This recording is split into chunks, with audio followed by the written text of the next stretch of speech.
America అధ్యక్ష పదవికి పోటీ పడుతోన్న డొనాల్డ్ ట్రంప్, కమలా హ్యారిస్ల మధ్య తొలి డిబేట్ వాడిగా వేడిగా సాగింది. దేశ ఆర్థిక వ్యవస్థ, వలసలు, విదేశాంగ విధానంపై ఇద్దరి మధ్య మాటల యుద్ధం కొనసాగింది. అయితే ఈ డిబేట్ ముగిసిన తర్వాత కమలా హ్యారిస్ ధరించిన చెవి పోగులపై నెట్టింట చర్చ జరిగింది.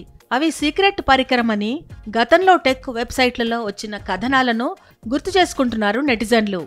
ఒబామా మాదిరిగానే కమల బాగా మాట్లాడారన్న మరో యూజర్ ఆమె ధరించిన చెవిపోగులు Nova H1 audio earrings లా ఉన్నాయన్నారు.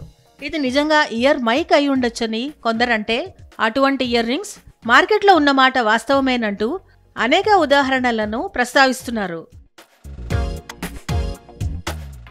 అధ్యక్ష ఎన్నికల వేళ పెన్సిల్వేనియాలోని నేషనల్ కాన్స్టిట్యూషన్ సెంటర్ వేదికగా రిపబ్లికన్ అభ్యర్థి డొనాల్డ్ ట్రంప్, డెమోక్రాటిక్ అభ్యర్థి కమలా హారిస్ల మధ్య డిబేట్ దాదాపు 90 నిమిషాల పాటు కొనసాగింది.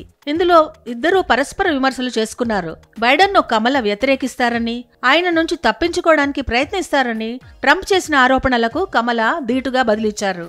ఈ సంవాదంపై స్పందించిన ట్రంప్ ఇది అత్యుత్తమ చర్చల్లో ఒకటిగా భావిస్తున్నట్లు తెలిపారు.